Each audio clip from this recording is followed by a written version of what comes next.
अस्सलाम वालेकुम। मैं मोहम्मद इरफान शाकर ते तुसी देख रहे हो शाकर किसान टिप्स चैनल। अज 27 मार्च 2025 अज की वीडियो असीं बनावांगे किन्नू दी फ्रूटिंग नूं संभालण वास्ते।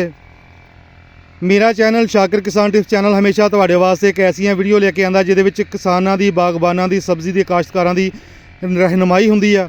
ते सारियां दोस्तां दे अगे रिक्वेस्ट हुंदी आ मेरी कि जिहड़े नवें आले दोस्त आ मेरे चैनल नूं सबसक्राइब करो ते पहले तो जुड़े दोस्त जिहड़े आ ਉਹ ਇਹਨੂੰ ਅੱਗੇ ਦੋਸਤਾਂ ਤੱਕ ਗਰੁੱਪਾਂ ਵਿੱਚ ਸ਼ੇਅਰ ਕੀਤਾ ਕਰੋ ਤਾਂ ਕਿ ਜਿਹੜੀ ਮੈਂ ਗੱਲ ਕਵਾਂ, ਜਿਹੜੀ ਮੈਂ ਇਨਫੋਰਮੇਸ਼ਨ ਦਵਾਂ ਉਹ ਮੇਰੇ ਵੀਰ ਭਰਾਵਾਂ ਦੇ ਫਾਇਦੇ ਵਾਸਤੇ ਹੋਵੇ ਤੇ ਉਹਨਾਂ ਦਾ ਫਾਇਦਾ ਹੋ ਜਾਏ। ਵੀਡੀਓ ਸ਼ੁਰੂ ਕਰਦੇ ਹਾਂ।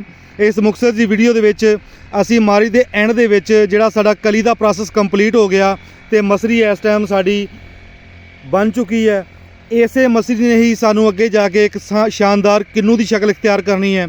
ਉਸੇ ਕਿੰਨੂ ਨੂੰ ਅਸੀਂ ਮਾਰਕੀਟ 'ਚ ਸੇਲ ਕਰਕੇ ਅੱਛਾ ਮੁਨਾਫਾ ਕਮਾਉਣਾ ਹੈ। लेकिन अच्छे मुनाफे तक पहुँचने वास्ते ये ਜਿਹੜੇ प्रोसैस ने, ਜਿਹੜੀ निगहदाश्त ने, ਜਿਹੜੀਆਂ ਅਸੀਂ ਇਹਦੇ 'ਚ ट्रीटमेंटा करांगे वो अपने भरावां तक मैं ज़रूर ਸਾਂਝੀਆਂ करांगा, ਜਿਹੜੀ वीडियो की शक्ल 'ਚ ਉਹਨਾਂ ਨੂੰ पेश करता रहांगा। अज की वीडियो ਦੇ ਵਿੱਚ ਅਸੀਂ इस मसरी नूं ਜਿਹੜਾ ਅਸੀਂ छोटा फल ਜਿਹਨੂੰ मसरी कहने आ ਉਹਨੂੰ ਸੰਭਾਲਣ ਵਾਸਤੇ, क्योंकि ਇੱਥੇ ਆਣ ਕੇ बहुत सारे दोस्त गफलत कर ਜਾਂਦੇ ਆ, ਪਹਿਲੋਂ ਖਰਚੇ ਦੇ ਜ਼ੋਰ ਲਾ ਜਾਂਦੇ ਆ। ਜਦੋਂ ਮਸਰੀ ਬਣਦੀ ਆ ਉਸ ਮਸਰੀ ਨੂੰ ਕਿਰਨ ਤੋਂ ਬਚਾਉਣ ਵਾਸਤੇ ਅਸੀਂ ਪਰੇਸ਼ਾਨ ਹੋ ਜਾਂਦੇ ਆ ਕਿ ਹੁਣ ਕੀ ਕਰੀਏ। ਤੇ ਅੱਜ ਦੀ ਵੀਡੀਓ ਜਿਹੜੀ ਆ ਇਸ ਮਸਰੀ ਨੂੰ, ਇਸ ਫਲ ਨੂੰ, ਜਿਹੜਾ ਛੋਟਾ ਨੌਮੌਲੂਦ ਬੱਚਾ ਫਲ ਵਾ, ਇਹਨੂੰ ਸੰਭਾਲਣ ਵਾਸਤੇ ਤੁਹਾਨੂੰ ਮੈਂ ਚੰਦ ਅਹਿਮ ਮਸ਼ਵਰੇ ਦੇਵਾਂਗਾ ਜਿਹਦੇ ਵਿੱਚ ਥੋੜ੍ਹੇ ਜਿਹੇ ਟ੍ਰਿਕ ਟਿੱਪਾਂ ਹੋਣਗੀਆਂ ਜਿਹਨੂੰ ਤੁਸੀਂ ਅਪਲਾਈ ਕਰਕੇ ਆਪਣੇ ਇਸ ਫਰੂਟ ਨੂੰ ਬਚਾ ਕੇ ਇੱਕ ਸਿਹਤਮੰਦ ਬਿਹਤਰੀਨ ਫਰੂਟ ਪੱਕਣ ਹਾਰਵੈਸਟਿੰਗ ਤੱਕ ਲੈ ਜਾ ਸਕਦੇ ਹੋ। ਸਭ ਤੋਂ ਪਹਿਲਾਂ ਕਿ ਜਦੋਂ ਅਸੀਂ ਕਲੀ ਦੀ ਪੋਲੀਨੇਸ਼ਨ ਦਾ ਅਮਲ ਮੁਕੰਮਲ ਹੁੰਦਾ ਉਦੋਂ ਤੱਕ ਇਹਦੇ 'ਤੇ 2-3 ਮਸਲੇ ਆਉਂਦੇ ਨੇ ਜਿਹਦੇ 'ਚ ਲੀਫ ਮਾਈਨਰ ਹੁੰਦਾ ਹੈ, ਸਿਟਰਸ ਸੇਲਾ ਹੁੰਦਾ ਹੈ ਔਰ ਕਲੀ ਦੀ ਸ਼ੈਡਿੰਗ ਦੇ ਪ੍ਰੋਬਲਮ ਹੁੰਦੇ ਆ।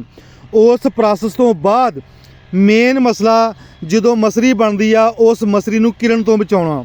ਬਹੁਤ ਸਾਰੀ ਜਗ੍ਹਾ ਦੇ ਵਿੱਚ ਇਹ ਮਸਲੇ ਪੇਸ਼ ਆਉਂਦੇ ਨੇ ਕਿ ਕਲੀ ਸਾਡੀ ਪੀਲੀ ਹੋ ਕੇ ਗਿਰਨੀ ਸ਼ੁਰੂ ਹੋ ਜਾਂਦੀ ਹੈ।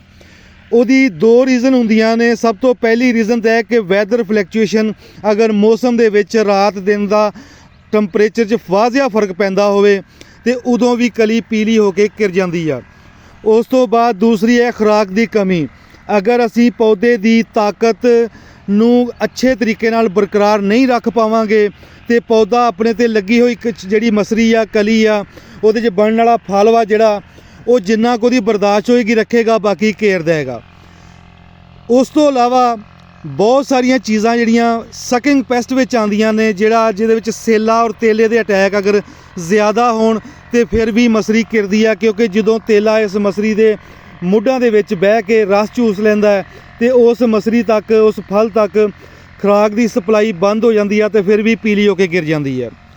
ਅਗਰ ਇਹ ਮਸਲਿਆਂ ਦੇ ਵਿੱਚੋਂ ਸਿਰਫ ਤੁਹਾਡੇ ਕੋਲ ਇੱਕ ਹੀ ਮਸਲਾ ਹੈ ਕਿ ਪੀਲੀ ਹੋ ਕੇ ਕਲੀ ਘਿਰ ਰਹੀ ਆ, ਸਾਡੇ ਵਿੱਚ ਪੈਸਟ ਵੀ ਨਹੀਂ ਹੈ, ਸਕਿੰਗ ਪੈਸਟ ਵੀ ਨਹੀਂ ਹੈ, ਤੇ ਅਸੀਂ ਮਸਰੀ ਪੀਲੀ ਹੋ ਕੇ ਗਿਰ ਰਹੀ ਹੈ, ਉਹਦਾ ਕੀ ਹੱਲ ਕਰੀਏ। ਸਭ ਤੋਂ ਪਹਿਲਾਂ ਤਾਂ ਤੁਹਾਨੂੰ ਮੈਂ ਦੱਸਾਂਗਾ ਕਿ ਜਦੋਂ ਤੁਹਾਡੀ ਕਲੀ ਸਕਿੰਗ ਪੈਸਟ ਦੇ ਨਾਲ ਘਿਰ ਰਹੀ ਹੋਵੇ ਤੇ ਫੌਰੀ ਆਪਣੇ ਬਾਗ ਦੀ ਪੈਸਟ ਕੋਡਿੰਗ ਕਰੋ। ਪੈਸਟ ਕੋਡਿੰਗ ਕਰਨ ਤੋਂ ਬਾਅਦ ਦੇਖੋ ਕਿ ਤੁਹਾਡੇ ਬਾਗ ਦੇ ਉੱਤੇ ਕਿਹੜੀ ਚੀਜ਼ ਦਾ ਅਟੈਕ ਆ। ਅਗਰ ਤੇਲੇ ਦਾ ਅਟੈਕ ਆ ਤੇ ਤੇਲੇ ਦੀ ਸਪਰੇਅ ਕਰੋ, ਅਗਰ ਸਿਟਰਸ ਸਿਲੇ ਦਾ ਅਟੈਕ ਆ ਤੇ ਸਿਟਰਸ ਸਿਲੇ ਦੀ ਸਪਰੇਅ ਕਰੋ। ਉਸ ਤੋਂ ਬਾਅਦ ਫੌਰਨ ਇੱਕ ਸਪਰੇਅ NPK ਦੀ ਕਰ ਦਿਓ। ਵਿੱਚ ਅਗਰ ਤੁਸੀਂ ਅਮਾਈਨੋ ਐਸਿਡ ਸ਼ਾਮਲ ਕਰ ਲਓ ਤੇ ਸਭ ਤੋਂ ਬੈਸਟ ਹੈ, ਕਿਉਂਕਿ ਬਹੁਤ ਸਾਰੇ ਮਾਮਲਾਤ ਜਿਹੜੇ ਆ ਮੌਸਮ ਦੇ ਅਪ ਡਾਊਨ ਨਾਲ ਵੀ ਕਲੀਅਰ ਹੋ ਜਾਂਦੇ ਆ ਅਗਰ ਅਸੀਂ ਅਮਾਈਨੋ ਐਸਿਡ ਦਾ ਇਸਤੇਮਾਲ ਨਾਲ ਕਰ ਲਈਏ। ਅਮਾਈਨੋ ਐਸਿਡ ਦਾ ਇਸਤੇਮਾਲ ਕਰਕੇ ਅਸੀਂ NPK ਜਦੋਂ ਇਹਨੂੰ ਬਾਗ 'ਤੇ ਕਰਾਂਗੇ ਤੇ ਫਿਰ ਸਾਡੀ ਕਲੀ ਜਿਹੜੀ ਆ ਭਰਪੂਰ ਤਰੀਕੇ ਨਾਲ ਅੱਗੇ ਪ੍ਰਵਾਨ ਚੜ੍ਹੇਗੀ। ਉਸ ਤੋਂ ਬਾਅਦ ਇੱਕ ਕੁਦਰਤੀ ਅਮਲ ਹੁੰਦਾ ਵਾ ਜਿਹਦੇ ਨਾਲ ਕਲੀ ਨੇ ਗਿਰਨਾ ਹੀ ਹੁੰਦਾ ਵਾ, ਮਸਰੀ ਨੇ ਗਿਰਨਾ ਹੀ ਹੁੰਦਾ ਵਾ, ਕਿਉਂਕਿ ਅਗਰ 100 ਫੁੱਲ ਲੱਗਾ ਹੈ ਤੇ ਉਹਦੇ ਵਿੱਚੋਂ ਸਿਰਫ 5% ਫਲ ਜਿਹੜਾ ਤੁਹਾਡੇ ਹਿੱਸੇ 'ਚ ਰਹਿਣਾ, ਬਾਕੀ ਪੌਦੇ ਨੇ ਫਲ ਦੀ ਸ਼ੈਡਿੰਗ ਕਰ ਦੇਣੀ ਹੈ। ਅਗਰ ਅਸੀਂ ਇਹ ਖਿਆਲ ਕਰਾਂਗੇ ਕਿ ਫਲ ਜਿੰਨਾ ਲੱਗਾ ਓਨਾ ਹੀ ਰੁਕ ਜਾਏ ਤੇ ਫਿਰ ਸਾਡੀ ਇਹ ਹਮਾਕਤ ਹੋਏਗੀ, ਪੌਦੇ ਨੂੰ ਮਾਰਨ ਤੱਕ ਜਾਣ ਦਾ ਇੱਕ ਬਿਹਤਰੀਨ ਜ਼ਰੀਆ ਬਣ ਜਾਏਗੀ। ਇਹ ਅਸੀਂ ਜਿੰਨੀ ਵੀ ਕਲੀ ਹੁੰਦੀ ਹੈ, ਕਲੀ ਭਰਪੂਰ ਆਉਂਦੀ ਹੈ, ਜਿਸ ਤਰ੍ਹਾਂ ਮਿੱਠੇ 'ਚ ਤੁਸੀਂ ਦੇਖਿਆ ਹੋਵੇਗਾ ਜਾਂ ਬਾਜ਼ ਜਗ੍ਹਾ ਕਿੰਨੂ 'ਤੇ ਦੇਖਿਆ ਹੋਵੇਗਾ, ਇਹ ਗੁੱਛੀਆਂ ਦੀ ਸ਼ਕਲ ਜਦੋਂ ਕਲੀ ਆਉਂਦੀ ਆ ਜਾਂ ਮਸਰੀ ਬਣਦੀ ਆ, ਇਹ ਸਾਰੀ ਨੂੰ ਰੱਖਣਾ ਮੁਨਾਸਬ ਨਹੀਂ ਹੁੰਦਾ ਹੈ, ਪੌਦੇ ਦੀ ਸਿਹਤ ਵਾਸਤੇ ਵੀ, ਫਲ ਦੇ ਸਾਈਜ਼ ਵਾਸਤੇ ਵੀ, ਫਲ ਦੀ ਕੁਆਲਿਟੀ ਵਾਸਤੇ ਵੀ। ਇਹ ਜਿਹੜੀਆਂ ਚੀਜ਼ਾਂ ਵਾ ਇਹ ਅਸੀਂ ਖਾਸ ਖਿਆਲ ਰੱਖਿਆ ਕਰੋ। ਜ਼ਿਮੀਦਾਰ ਭਰਾ ਪਰੇਸ਼ਾਨ ਹੋ ਜਾਂਦੇ ਨੇ, ਕਲੀ ਬੜੀ ਆਈ ਆ ਕਿਰਦੀ ਜਾ ਰਹੀ ਆ, ਜਾਂ ਮਸਰੀ ਬੜੀ ਲੱਗੀ ਆ ਕਿਰਦੀ ਜਾ ਰਹੀ ਆ। ਤੁਸੀਂ ਇਹ ਜ਼ਿਹਨ 'ਚ ਰੱਖਣਾ ਹੈ ਕਿ ਸਾਡਾ 5% ਫਲ ਜਿਹੜਾ ਵਾ ਉਹ ਕਾਮਯਾਬ ਹੋ ਜਾਏ ਤੇ ਉਹ ਬਹੁਤ ਜ਼ਿਆਦਾ ਫਲ ਹੁੰਦਾ ਹੈ। 5% ਫਲ ਅਗਰ ਕਾਮਯਾਬ ਹੋ ਜਾਂਦਾ ਹੈ ਤੇ ਉਹ ਸਾਡੇ ਵਾਸਤੇ ਇੱਕ ਅੱਛੇ ਮੁਨਾਫੇ ਦਾ ਬਾਇਸ ਬਣਦਾ ਹੈ। ਉਸ ਨੂੰ ਸੰਭਾਲਣ ਵਾਸਤੇ ਲਮਹਾ ਬ ਲਮਹਾ ਹਰ ਸਟੇਜ ਤੇ ਤੁਹਾਨੂੰ ਮੈਂ ਵੀਡੀਓ ਬਣਾ ਕੇ ਦਿੰਦਾ ਰਵਾਂਗਾ। ਜਿਹੜੀ ਮੇਰੇ ਨੌਲੇਜ ਵਿੱਚ ਗੱਲ ਹੋਏਗੀ ਉਹ ਆਪਣੇ ਮੈਂ ਵੀ ਵੀਰ ਭਰਾਵਾਂ ਤੱਕ ਸਾਂਝੀਆਂ ਕਰਾਂਗਾ ਗੱਲਾਂ। ਉਹਦੇ ਨੂੰ ਇਸਤੇਮਾਲ ਕਰਦੇ ਹਾਂ ਜਿਹੜੀ ਚੀਜ਼ ਅਸੀਂ ਅਪਲਾਈ ਕਰਾਂਗੇ ਜੇ ਤੋਂ ਸਾਨੂੰ ਫਾਇਦਾ ਹੋਏਗਾ ਉਹੀ ਮੈਂ ਆਪਣੇ ਦੋਸਤਾਂ ਤੱਕ ਗੱਲ ਪਹੁੰਚਾਵਾਂਗਾ ਤੇ ਉਸੇ ਚੀਜ਼ਾਂ ਨੂੰ ਅਪਣਾ ਕੇ ਤੁਸੀਂ ਆਪਣੇ ਬਾਗ ਨੂੰ ਅੱਛੇ ਤਰੀਕੇ ਨਾਲ ਅੱਗੇ ਲਿਜਾ ਸਕਦੇ ਹੋ। ਅਸੀਂ ਇਹਦੇ ਉੱਤੇ ਜਿੰਨੀਆਂ ਟ੍ਰੀਟਮੈਂਟਾਂ ਕੀਤੀਆਂ ਉਹ ਤੁਹਾਨੂੰ ਸਾਰੀਆਂ ਹੀ ਸਾਂਝੀਆਂ ਕੀਤੀਆਂ। ਤੁਸੀਂ ਦੇਖ ਰਹੇ ਹੋਵੋਗੇ ਕਿ ਨਵੇਂ ਪੱਤੇ ਆ ਮਾਸ਼ਾਅੱਲਾ, ਸਿਹਤਮੰਦ ਆ, ਕੋਈ ਲੀਫ ਮਾਈਨਰ ਨਹੀਂ, ਕੋਈ ਸਿਟਰਸ ਸੇਲਾ ਨਹੀਂ, ਕੋਈ ਤੇਲਾ ਨਹੀਂ। ਉਸ ਤੋਂ ਬਾਅਦ ਪ੍ਰੋਸੈਸ ਹੈ ਮਸਰੀ ਦਾ। ਅੱਜ ਦੀ ਵੀਡੀਓ ਦਾ ਮੇਨ ਮਕਸਦ ਹੀ ਹੈ ਕਿ ਮਸਰੀ ਨੂੰ ਸੰਭਾਲਣਾ।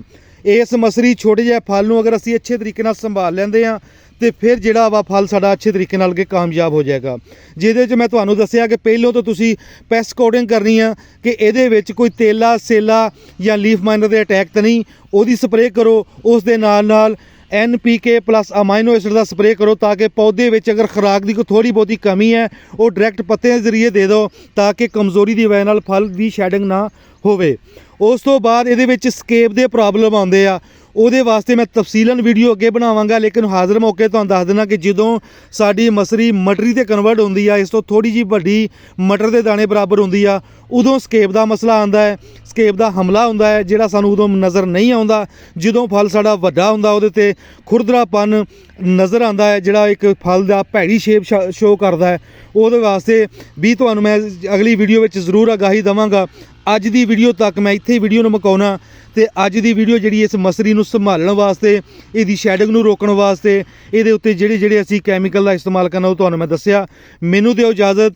ਮੇਰਾ ਚੈਨਲ ਸ਼ਾਕਿਰ ਕਿਸਾਨ ਟਿਪਸ ਚੈਨਲ ਵਿੱਚ ਨਵੇਂ ਦੋਸਤ ਜਿਹੜੇ ਆ ਉਹ ਅੱਗੇ ਇਹਨੂੰ ਸਬਸਕ੍ਰਾਈਬ ਕਰੋ ਤੇ ਪਹਿਲੇ ਤੋਂ ਜੁੜੇ ਇਹਨੂੰ ਅੱਗੇ ਸ਼ੇਅਰ ਕੀਤਾ ਕਰੋ ਤਾਂ ਕਿ ਜਿਹੜਾ ਨੌਲੇਜ ਮੈਂ ਤੁਹਾਨੂੰ ਸ਼ੇਅਰ ਕਰਦਾ ਹਾਂ ਸਾਰਿਆਂ ਦੋਸਤਾਂ ਤੱਕ ਪਹੁੰਚ ਸਕੇ। ਵੀਡੀਓ ਦੇਖਣ ਦਾ ਬਹੁਤ ਬਹੁਤ ਸ਼ੁਕਰੀਆ। ਅੱਲਾ ਹਾਫਿਜ਼।